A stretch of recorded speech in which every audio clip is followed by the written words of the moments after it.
యేసు ప్రభు అంటే 11వ అధ్యాయంలో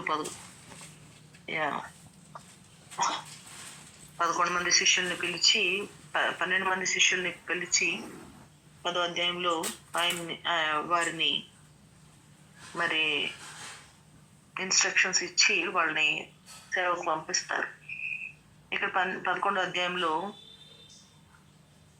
చాలించిన తర్వాత వారి పట్టణంలో బోధించుటకును ప్రకటించుటకును అక్కడి నుండి వెళ్ళిపోయాను. క్రీస్తు చేయుచున్న కార్యములను గూర్చి యోహాను చెరసాలలో విని, రాబోవాడవు నీవేనా, మేము మరి ఒకరి కొరకు కనిపెట్టవలనా అని ఆయనను అడుగుటకు తన శిష్యులను పంపాను.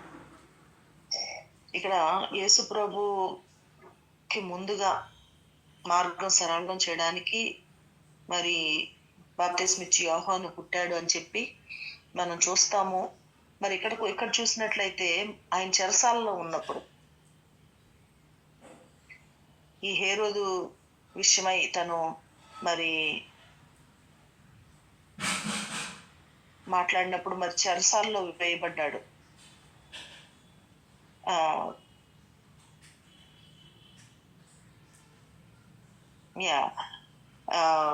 చెరసాలలో వేయబడిన పరిస్థితిని మనం చూస్తా ఉన్నాము. అయితే ఇక్కడ చెరసాలలో ఉండి బాప్తిస్మిచ్చి యోహాను యేసు ప్రభు గురించి డౌట్ చేస్తున్నాడు. రాబోవాడువు నీవేనా, మరి ఒకరి కొరకు కనిపెట్టవలెనా. మనం 3వ అధ్యాయంలో అలా చూస్తే యేసు ప్రభుకు బాప్తిసం ఇచ్చినట్టు ఆయన చెప్పుల వారిని కూడా విప్పడానికి నేను తగిన వాడిని కాదు, నాకంటే గొప్పవాడు అని చెప్పి తన శిష్యులను కూడా యేసు ప్రభుని వెంబడించమని చెప్పిన వాడుగా తను ఎందుకు పుట్టాడో, తాను ఏమి చెయ్యాలో అన్ని ఎరిగిన వాడుగా మనం చూస్తాం.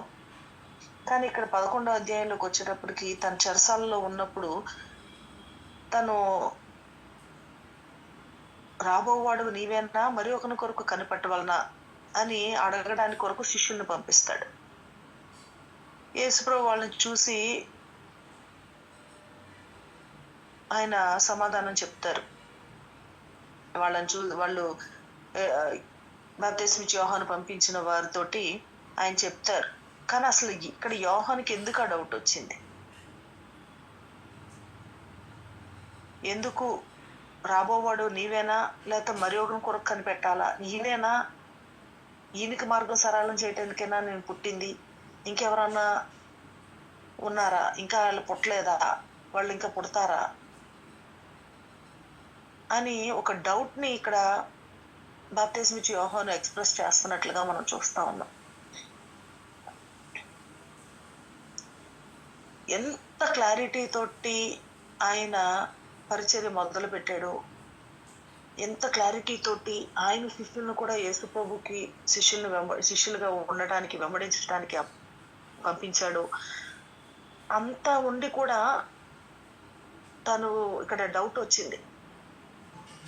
అంటే తను చెరసాలలో ఉంటే తన్ని విడిపించట్లేదు, మరి నిజంగా ఈయనే అయితే నన్ను విడిపించాలి కదా. నిజంగా ఒక మనిషి ఒక బాధకి గురైనప్పుడు ఎంత కృంగిపోతాడో, ఎంత డౌట్ వస్తుందో, అపనమ్మకం అనేది ఎలా ఏలుబడి చేస్తుందో మనకి ఇక్కడ కనబడతా ఉంది.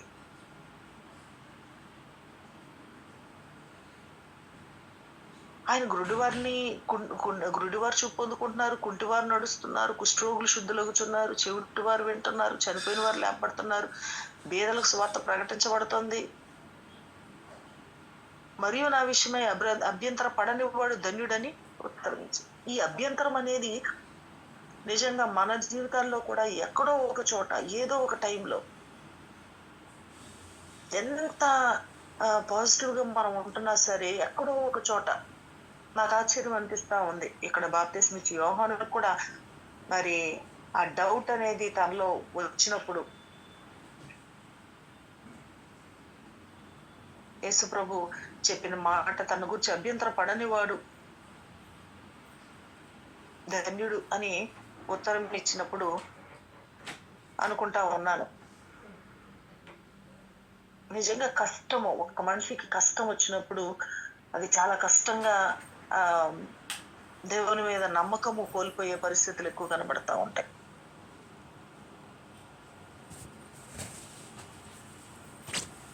చాలా ఒకసారి ఒక తల్లిని కోల్పోయిన ఒక కుమారుడిని ఓదార్చడానికి అక్కడికి వెళ్ళినప్పుడు తనకున్న ప్రశ్న, నేను ప్రభుని అడిగాను, నా తల్లిని బ్రతికించు అని నేను అడిగాను, అడిగితే దేవుడు చేస్తాడు కదా, మరి నేను అడిగితే నాకు ఎందుకు చేయలేదు అని చెప్పి ఆ టైంలో చాలా వాక్యం తెలియని వాళ్ళు కూడా కొన్ని వాక్యాలను ఇచ్చేసుకొని, మరి దేవుడు ఉత్తరం ఇవ్వాలి కదా, మరి నాకు ఎందుకు ఇవ్వలేదు, అసలు దేవుడు ఉన్నాడా, ఎందుకు దేవుడు అట్లా అన్యాయం చేశాడు, అట్లా చాలా మాటలు, ఆ కష్టంలో దేవుడు అన్యాయం చేశాడు అని గబుకుని మాట్లాడతారు. ఆ కష్టంలో ఉన్న వాళ్ళని ఓదార్చడం, ఆ కష్టంలో ఉన్న వాళ్ళని వాళ్ళకి ఇది చేయడం చాలా కష్టం. ఇక్కడ బాప్తిస్మం ఇచ్చి యోహాను మరి ఎంత తను ఎందుకు పుట్టాడో తనకు తెలుసు, యేసు ప్రభు గురించి ప్రకటిస్తూ ఉన్నాడు, ఆయన గొప్పతనాన్ని ప్రకటించాడు. అంత చేసి కూడా తను ఒక కష్టంలోకి వెళ్ళేటప్పటికి, తను ఉన్న పరిస్థితి, జైల్లోకి వెళ్ళేటప్పటికి తను ఉన్న పరిస్థితిని బట్టి తను ఎంత అభ్యంతర పడుతున్నాడో మనం చూస్తా ఉన్నాం. కాబట్టి అభ్యంతర పడటం అనేది జరుగుతుంది. కానీ అక్కడ యేసు ప్రభు చెప్తారు చూడండి, ఆ అభ్యంతర నా విషయమై అభ్యంతర పడని వాడు ధన్యుడని ఉత్తరం ఇచ్చారు. ఇంకా కిందకు వస్తే స్త్రీలు కనిన వారిలో బాప్తిస్మం ఇచ్చి యోహాను కంటే గొప్పవాడు పుట్టలేదని నిశ్చయముగా మీతో చెప్తున్నాను అంటాడు. కానీ అయినను పరలోక రాజ్యంలో అల్పుడైన వాడు అతని కంటే గొప్పవాడు. పరలోక రాజ్యంలో అల్పుడైన వాడు అంటే పరలోక రాజ్యానికి వెళ్ళడానికి మనకి ఎంత విశ్వాసం కావాలి. బాప్తిస్మం ఇచ్చి యోహాను భూమి మీద పుట్టిన వారిలో ఆయన కంటే గొప్పవాడు లేడు అంటున్నాడు. అయినా మరి పరలోక రాజ్యంలో అల్పుడైన వాడు బాప్తిస్మం ఇచ్చి యోహాను కంటే గొప్పవాడు. అంటే భూమి మీద ఎంత గొప్పవాడు అనబడిన వాడు పరలోక రాజ్యంలో అల్పుడైన వాడితో సమానం. అల్పుడైన వాడి కంటే గొప్పవాడు. చూడండి, ఈ లోకానికి ఆ పరలోక రాజ్యానికి ఎంత ఇది ఉందో చూడండి. పరలోక రాజ్యంలో అల్పుడు భూలోకంలో గొప్పవాడి కంటే, స్త్రీలు కనిన వారు అందరికంటే, అందరిలో గొప్పవాడని చెప్పబడిన బాప్తిస్మం ఇచ్చి యోహాను కంటే పరలోక రాజ్యంలో ఉన్న అల్పుడు అతని కంటే గొప్పవాడని చెప్తున్నారు. కాబట్టి మనకి ఎంత విశ్వాసమో, మన ప్రభువుని నమ్మి అభ్యంతర పడకుండా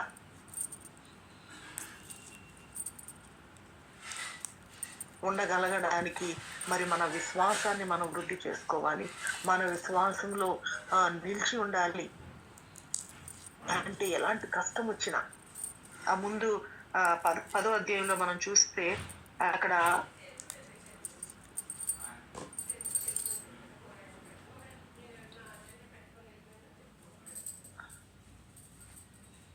34వ వచనంలో చూస్తే, నేను భూమి మీదకి సమాధానమును పంపవచ్చితనని తలంచుకుడి, ఖడ్గమునే గాని సమాధానమును పంపుటకు నేను రాలేదు. ఒక మనిషినికి వాని తండ్రికి కుమార్తెకును ఆమె తల్లికిని కోడలకిని ఆమె అత్తకును విరోధము పెట్టవచ్చి, ఒక మనిషిని ఇంటి వారే అతనికి శత్రువులగుదురు. ఇక్కడ ఆయన శిష్యులతో చెప్తా ఉన్నారు, ఇంటి వాళ్ళు, సొంత వాళ్లే శత్రువులు అవుతారు. అయినా సరే తండ్రినైనను తల్లినైనా నాకంటే ఎక్కువగా ప్రేమించేవాడు నాకు పాత్రుడు కాడు, కుమారునైనా నాకంటే ఎక్కువగా ప్రేమించేవాడు నాకు పాత్రుడు కాడు, తన సిలువను ఎత్తుకుని నన్ను వెంబడింపని వాడు నాకు పాత్రుడు కాడు. సిలువను ఎత్తుకొని అంటే దేవుణ్ణి వెంబడించడానికి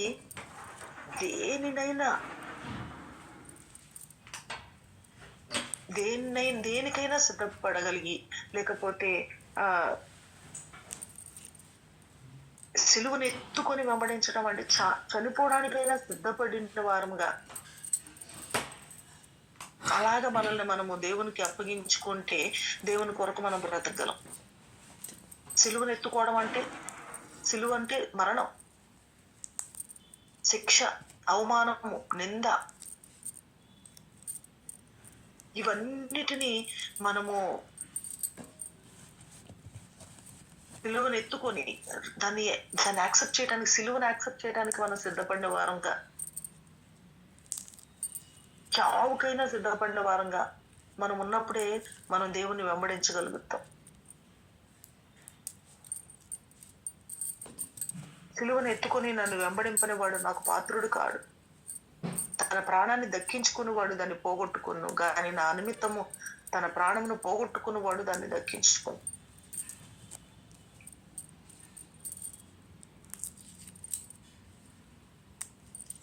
ప్రభును వెంబడించడానికి ఆ శిష్యులందరినీ ఆయన సిద్ధపరిచిన విధానం మన 10వ అధ్యాయంలో మనం చూస్తే ఆయన 24వ వచనంలో చూడండి, శిష్యుడు బోధకుని కంటే అధికుడు కాడు, దాసుడు యజమానుని కంటే అధికుడు కాడు. శిష్యుడు తన బోధకుని వలె, దాసుడు తన యజమాని వలె ఉండిన చాలు. ఇంటి యజమానునికి బయల్జెబూలని వారు పేరు పెట్టి ఉండిన ఎడల ఆయన ఇంటి వారికి మరి నిశ్చయముగా ఆ పేరు పెట్టిదురు కదా, కాబట్టి మీరు వారికి భయపడకుడి. అక్కడ యజమానునికి బయల్జెబూలు, యేసు ప్రభునే సైతాన్ అన్నారు. ఇంటి యజమానుడినే అంటే మరి ఇంటి యజమానుడికి ఆ పేరు పెడితే ఆ ఇంటి వారందరికీ కూడా అదే పేరు ఉంటది కదా. కాబట్టి మనల్ని ఎలాంటి పరిస్థితులు అంటే మనము అనేకమైన మాటలు పడాలి. మనల్ని అసూయతో గిట్టని వారు అనేవాళ్ళు ఉంటారు, లేకపోతే అన్ని పరిస్థితుల్లో కూడా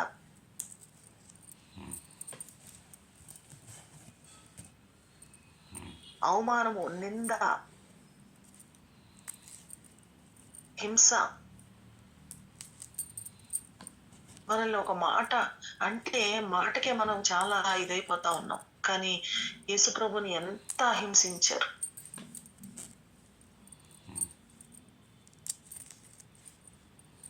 ఆయన యందు విశ్వాసం ఉంచిన మనము ఆయన్ని నమ్మితేనే, ఆయన యందు విశ్వాసం ఉంచితేనే మనం అభ్యంతరం పడకుండా ఉంటాం. లేకపోతే ఇంటి వారి నుంచి కష్టం వస్తే అభ్యంతర పడిపోతున్నాం. ఎవరైనా మనల్ని సైతాన్ అంటే లేకపోతే మనం చేసే పనిని తప్పు పడుతూ ఉంటుంటే మనం అభ్యంతర పడిపోతున్నాం. బయట వారు మనల్ని ఏమన్నా ఒక మాట అంటే పడలేకపోతున్నాం. అన్ని విధాలుగా పరిస్థితులు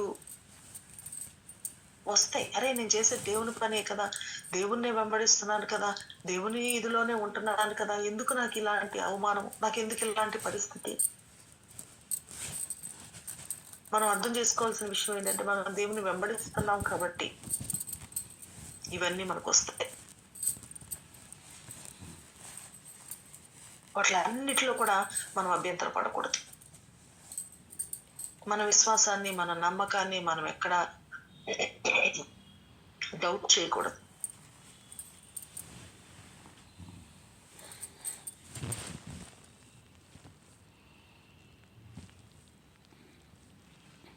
పరలోక రాజ్యంలో అల్పుడైన వాడు బాప్తిస్మ యోహాను కంటే గొప్పవాడు అని అక్కడ చదువుతా ఉన్నాం. ఎంత విశ్వాసము ఉంటే మరి మనం పరలోక రాజ్యంలో ఉండగలుగుతాము. ఆ విశ్వాసము అనేది మనకి లేకపోతే, మనము అభ్యంతర పడుతూ ఉంటే అది మనకి మంచిది కాదు. మన చుట్టూరు ఉన్న వాళ్ళని కూడా మనము మరి దేవుళ్ళు నడిపించలేకపోతా ఉంటాం. ఒకసారి ఒక ఆమె చెప్తా ఉంది, చాలా బాధపడతా ఉంది. ఏంటి అంటే తనని ఎంతో విశ్వాసంలో నడిపించిన వ్యక్తి తన పరిస్థితులన్నీ తారుమారు అయిపోయేటప్పటికీ తను ఏ వ్యక్తినైతే బలపరిచిందో ఆ వ్యక్తి దగ్గరే అసలు నిజంగా దేవుడు ఉన్నాడా, ఎందుకు నాకు ఇలా జరుగుతుంది అని చెప్పి మాట్లాడుతూ ఉంటే, ఆ బలహీనమైన మాటలు మాట్లాడుతూ ఉంటుంటే ఆమెకి ఏం చేయాలో తెలియలేదు. కొన్నిసార్లు మనల్ని బట్టే కొంతమంది బలపరచబడతా ఉంటారు. కానీ వాళ్ళు మనల్ని ఎలా చూస్తారంటే మనం వాళ్ళు మనల్ని ఒక స్ట్రెంత్ లాగా చూస్తూ ఉంటారు. ఇక్కడ బాప్తిస్మం ఇచ్చి యోహాను కూడా తన శిష్యులైన వారిని చెప్తా వచ్చాడు. దేవుని యేసుప్రభు గొప్పతనం చెప్తా వచ్చాడు. మళ్ళీ వాళ్ళతోనే ఆయన అంటున్నాడు, ఒకసారి మీరు వెళ్ళి కనుక్కోండి, ఈయనేనా లేకపోతే రాబోవాడు ఇంక వేరే వాళ్ళు ఉన్నారా, మనం వేరే వాళ్ళ కొరకు కనిపెట్టాలా?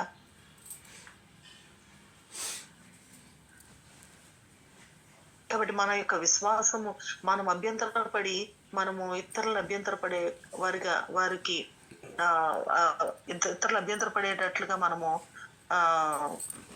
ఇదవుతున్నామా? కాబట్టి మన విశ్వాసాన్ని మనం నిత్యము బలపరచుకోవాలి. ఎలాంటి పరిస్థితుల్లోనైనా సరే దాన్ని మనము, దేవుని వాక్యం ముందుగానే చెప్పబడింది.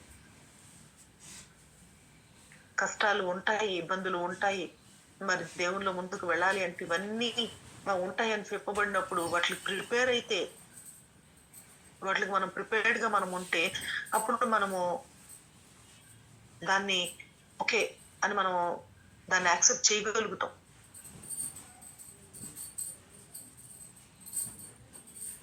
నేను మొన్న ఒక ఆమె గురించి చెప్పాను మీకు. ఆమెకు క్యాన్సర్ వస్తే దేవుడు నాకు ఒక గిఫ్ట్ ఇచ్చాడు, నా విశ్వాసాన్ని బలపరచడానికి నాకు ఒక దేవుడు గిఫ్ట్ ఇచ్చాడు. అది అంత పాజిటివ్గా తీసుకుంది కాబట్టి అది తను అభ్యంతర పడలేదు. తను చెప్పిన మాటలో మొదట్లో అభ్యంతర పడింది, కానీ తన మనసు తమాయించుకుంది. కాబట్టి మనము కూడా అనేకమైన పరిస్థితుల్లో అభ్యంతరపడే పరిస్థితులు కనబడుతున్నాయేమో.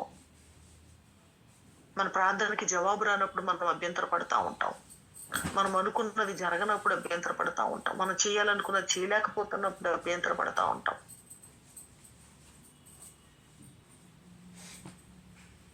కానీ దేవుని యొక్క వాక్యము మరి యోహాను అభ్యంతర పడినప్పుడు యేసుప్రభు చెప్పిన మాట, మరి అభ్యంతర పడకుండా ఉంటే ధన్యులు, నా విషయమే అభ్యంతర పడని వాడు ధన్యుడని ఉత్తరం ఇచ్చాడు.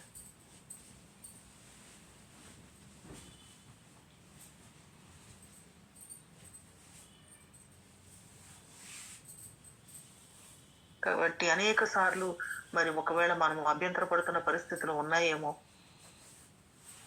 ఆ పరిస్థితుల్లో మరి మనము దేవుని వైపు చూడాలి, మరి ఎక్కువగా మనం బలపరచబడాలి.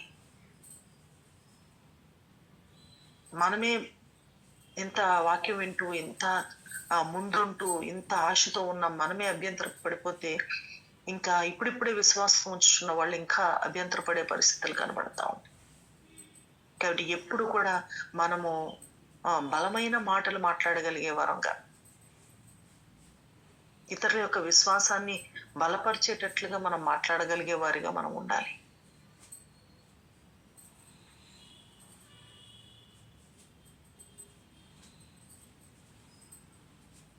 అభ్యంతరాలు మానవు, కానీ ఎవరి వలన వస్తాయో వారికి శ్రమ అన్నాడు ఇస్కరియోతు యోధ విషయంలో.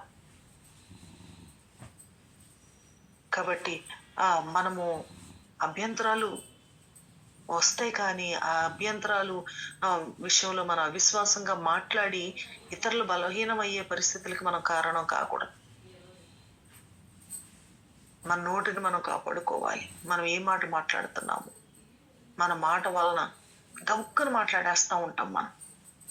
మన చుట్టుప్రక్కల ఎవరున్నారు, ఏ మాట మాట్లాడుతున్నాము, నేను మాట్లాడేది కరెక్టే కదా అని అనుకుంటాం, కానీ మాట్లాడవలసిన చోటే మనం మాట్లాడాలి. కొన్నిసార్లు మన యొక్క అభ్యంతరము, మన యొక్క ఇది మనం ఎవరున్నారు అనేది కూడా చూడకుండా మనం వ్యక్తపరుస్తూ ఉంటాం.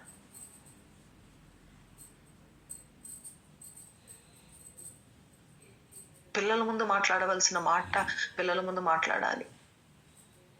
పిల్లలు లేకుండా ఉన్నప్పుడు మాట్లాడాల్సిన మాట వాళ్ళు లేకుండా ఉన్నప్పుడే మాట్లాడాలి.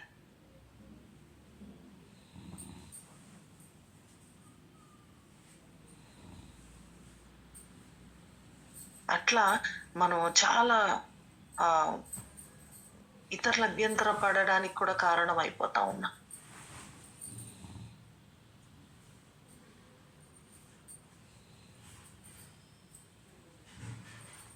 మాట్లాడే విషయంలో మనం వైజ్గా లేకపోతే చాలా మందిని అభ్యంతరపడేటట్లుగా మనం చేస్తాం. ఇస్కరియోతు యూదా విషయంలో ఆ మాట చెప్పబడింది. అభ్యంతర పడితే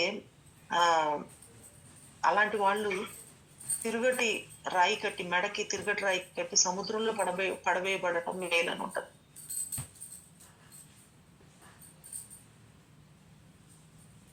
అంటే వాళ్ళు మెడకి తిరుగటి రాయి కట్టేస్తే అది చాలా బరువు ఉంటది కాబట్టి అది కిందకి మెడకి తిరుగటి రాయి కట్టేసేస్తే ఎలా అంటే సముద్రంలో అడుక్కి వెళ్ళిపోతాం.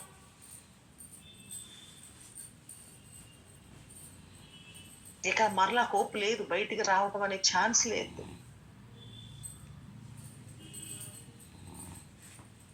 మన వల్ల అభ్యంతరం రావటం కంటే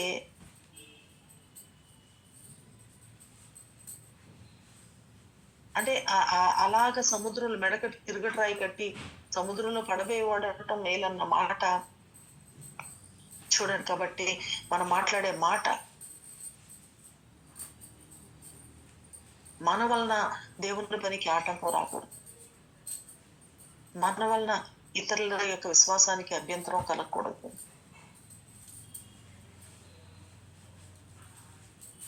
మన అవిశ్వాసమైన మాటలు ఇతరులకి ఎఫెక్ట్ అవ్వకూడదు.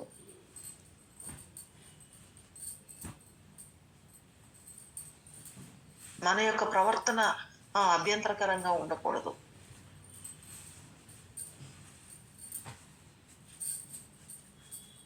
దేవుణ్ణి చులకన చేసి మాట్లాడి, దేవుని అవిశ్వాసంగా మాట్లాడటం, దేవుని బిడ్డల విషయంలో చులకనగా మాట్లాడటం, మనం అభ్యంతరపడిన విషయాల్ని కొత్తగా ఉన్న విశ్వాసంలోకి వస్తున్న వాళ్ళ దగ్గర మనం మాట్లాడడం, ఇవన్నీ కూడా ఎంత ఎఫెక్ట్ ఉంటుందో వాటిలో మనం గ్రహించుకోం. కొన్నిసార్లు తండ్రి విషయము చులకనగా మాట్లాడతారు పిల్లల దగ్గర. తల్లిదండ్రులైన వారు తండ్రిని గౌరవించే పరిస్థితుల్లో ఉంచాలి కానీ తండ్రిని చులకన చేసేసి, నిన్న సేవకురాలు పుట్టలో మాట్లాడుకుంటూ నాకు ఒక సందర్భం గుర్తొచ్చి నేను మాట్లాడుతా ఉన్నప్పుడు అది నాకు అనిపించింది, చాలా మంది ఆ పని చేసి ఉంటారు అని అనిపించింది నాకు.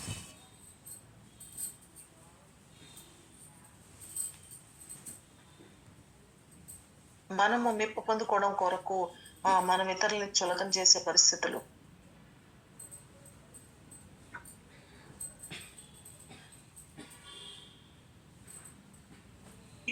కాబట్టి ఇక్కడ ఒక్కసారి మనం చూసినట్లయితే,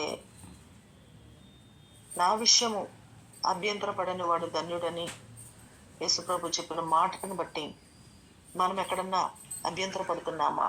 మన యొక్క అవిశ్వాసము, మన తొందరపాటు, మనము కష్టం వచ్చినప్పుడు, ఇబ్బంది వచ్చినప్పుడు మనం మాట్లాడే మాటలు మనం మౌనంగా ఉండడానికి ప్రయత్నం చేయాలి. బాధ వస్తుంది, కష్టం వస్తుంది, కానీ ఆ కష్టంలో తొందరపడిపోతే మాట్లాడేసేస్తే మనం ఏం మాట్లాడతామో మనకే తెలియదు. అక్కడ అనేకులు అభ్యంతరపడే పరిస్థితి వస్తుంది. కాబట్టి మనకి అనిపిస్తున్నప్పుడు, రకరకాలుగా మన మనస్సు అనిపిస్తున్నప్పుడు, బాధలో తొందరపాటు వస్తున్నప్పుడు మనం మనుషులకు దూరంగా మాట్లాడకుండా ఉండడానికి నోరు మూసుకొని మనం ఉండి తమాయించుకొని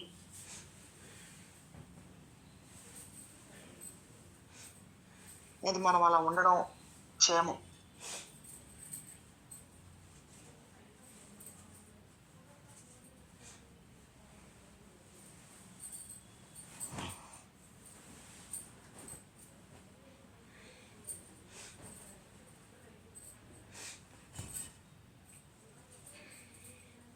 అట్లాగే ఇక్కడ యేసుప్రభు తన శిష్యుల్ని పంపిస్తూ ఉన్నప్పుడు మరి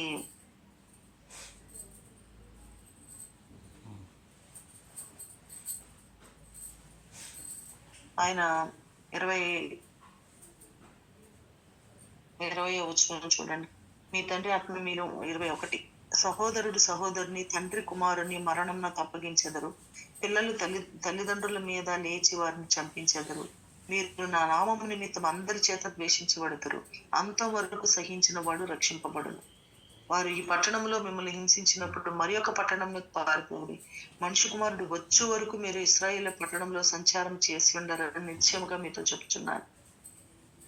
ఇక్కడ ఓన్ ఫ్యామిలీ నుంచి ప్రాబ్లమ్స్ వస్తాయి. సహోదరుడు సహోదరుని, తండ్రి కుమారుని మరణానికి అప్పగిస్తారు. పిల్లలు తల్లిదండ్రుల మీద లేచి వారిని చంపిస్తారు. మీరు నా నామం నిమిత్తం అందరి చేత ద్వేషించబడతారు.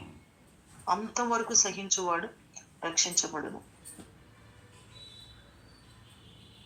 సో ఇంకా పైకి వెళితే యాక్చువల్గా 17వ వచనంలో అక్కడ సమాజ మందిరంలో మిమ్మల్ని కొరడాలతో కొట్టిస్తారు. అంటే ఓన్ రిలీజియస్ పీపుల్ సమాజ మందిరాలలో కూడా వ్యతిరేకత కూడా వస్తుంది. తర్వాత మరి అధిపతులు అంటే గవర్నమెంట్ నుంచి మనకి వ్యతిరేకత వస్తుంది. ఇంకా కిందకు వస్తే 20-21 వచనాల్లో సొంత కుటుంబం నుంచి కూడా మీకు వ్యతిరేకత వస్తుంది.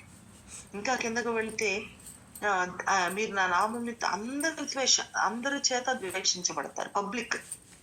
పబ్లిక్ ద్వారా మనకి ద్వేషించబడతాము. సొంత కుటుంబం చేత ద్వేషించబడతాము. అధికారుల చేత మనం ఇబ్బంది పెట్టబడతాము. సొంత సమాజం మందిరములో కూడా మిమ్మల్ని కొరడాలతో పట్టిస్తారు. మందిరంలో కూడా అంటే రిలీజియస్ పీపులే, దేవుని ఎరిగిన వారి ద్వారా కూడా మనకి వ్యతిరేకత వస్తుంది. అయినా సరే మనం అభ్యంతర పడకుండా మనం అంతవరకు సహించేవారుగా మనం ఉండాలి. తర్వాత ఈ పట్టణంలో మిమ్మల్ని హింసిస్తే మరో పట్టణానికి పారిపోండి. మనిషి కుమారుడు వచ్చే వరకు కూడా ఇక్కడ ఆయన 12 మందిని పంపించేటప్పుడు ఆయన చెప్పిన మాట ఏంటంటే, మీరు ఇశ్రాయేలు వంశంలో నశించిన గొర్రెల యొద్దకే వెళ్ళండి అన్నాడు. అందుకని ఇక్కడ అంటున్నాడు, ఇశ్రాయేలీయులు పట్టణంలో సంచారం చేసి ఉండరు. అంటే మిమ్మల్ని పట్టణంలో మిమ్మల్ని బాధ పెడితే ఇంకో పట్టణానికి వెళ్ళండి, అలా పారిపోతూ ఉండండి. అలా ఇశ్రాయేలు ప్రజలు ఉన్న పట్టణాలు అక్కడ సువార్త ప్రకటిస్తూ వెళ్ళండి. అయినా సరే ఎంత మీరు అభ్యంతరపడి వేరే చోటకి వెళ్తున్నా సరే ఇంకా ప్లేసెస్ అన్ని కంప్లీట్ అవ్వవు. ఇంకెక్కడికి వెళ్ళాలి, నేను ఇంకెక్కడికి పారిపోవాలి అనే అవకాశం లేదు. దెర్ విల్ బి ప్లేసెస్, ఎక్కడో ఒక చోట మరి వెళ్ళడానికి మనకి ఉంటది.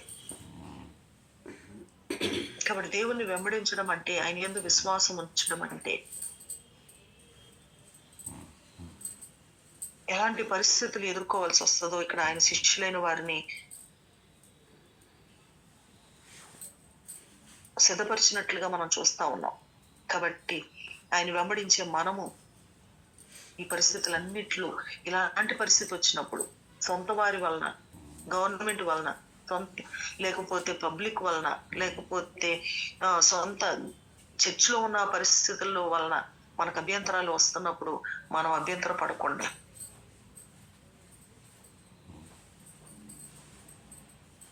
మనము ఆ యొక్క సిలువను ఎత్తుకొని ఆయన్ని వెంబడించడానికి మనం సిద్ధపడిన వారిగా మనం మన మనసుల్ని సిద్ధపరచుకొని ముందుకు వెళ్తూ ఉంటే మనం అభ్యంతర పడకుండా ఉండగలుగుతాం. ఎందుకంటే ముందే చెప్పారు. నిజంగా ఈ శిష్యులకి యేసుప్రభు ముందే చెప్పి పంపించకపోతే అడుగడుగున అభ్యంతర పడాలి. ఇదేంటి ఇలా జరుగుతుంది, అలా జరుగుతుంది, సొంత వాళ్ళతో అన్నీ కూడా ముందే చెప్పి పంపించారు. మిమ్మల్ని సైతాన్ అంటారు, నన్నే సైతాన్ అని అన్నారు. ఇంటి యజమానుని సైతాన్ అంటే ఇంటి వారు అందరినీ కూడా అంటారు. అన్ని విధాలుగా ప్రిపేర్ చేసి తన శిష్యులైన వారిని పంపించారు. యేసు ప్రభుకు మార్గం సరళం చేయడానికి మరి తండ్రి చేత పంపబడిన బాప్తిసం ఇచ్చి యోహాను సహితం అభ్యంతర పడినట్లుగా మనం చూస్తాం. కాబట్టి ఇలాంటి అభ్యంతరాలు వచ్చినప్పుడు మనం ఎలాగా బిహేవ్ చేయాలి, మనం ఎలాంటి పరిస్థితుల్లో ఉన్నప్పుడు మనం ఎలాగా దేవుని వాక్యాన్ని మనము ఆధారం చేసుకొని అభ్యంతర పడకుండా, మనం ఎక్కడా కూడా తొందరపడకుండా సహించుకుంటూ, ద్వేషించబడుతున్నప్పుడు దేవుని నిమిత్తము మనం ద్వేషించబడతాము. దేవుని వాక్యం చెప్పబడింది కాబట్టి అంతవరకు సహించిన వాడు రక్షించబడతాడు అని ఉంది. కాబట్టి సహించడానికి, మన ఆత్మను మనం రక్షించుకోవడానికి మనం దేవుని వైపు చూడవలసిన వారిగా ఉన్నాము. అంతేకాని మనం అభ్యంతరపడి ఇతరులు అభ్యంతర పడడానికి కారకులం అవడం అనేది అది చాలా శ్రమ. అలాంటి పరిస్థితుల్లోకి మనం ఎవ్వరం కూడా ఏ పరిస్థితుల్లో కూడా వెళ్లకుండా ఉండడానికి మనం జాగ్రత్త పడాలి. ప్రార్థన చేసుకుందాం.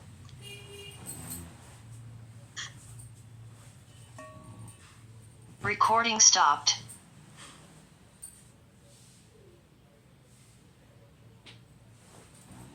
ఒక టాపిక్ చెప్దామని అనుకున్నాను, మరి అది అటు తిరిగి ఇటు తిరిగి మరి మాటలు ఎందుకు చెప్పాల్సి వచ్చిందో ఐ డోంట్ నో. నాకు కొంచెం కష్టంగా అయ్యింది. నేను అనుకున్నది అంటే మరి వేరైన విధానంలో నడిపించబడటం జరిగింది.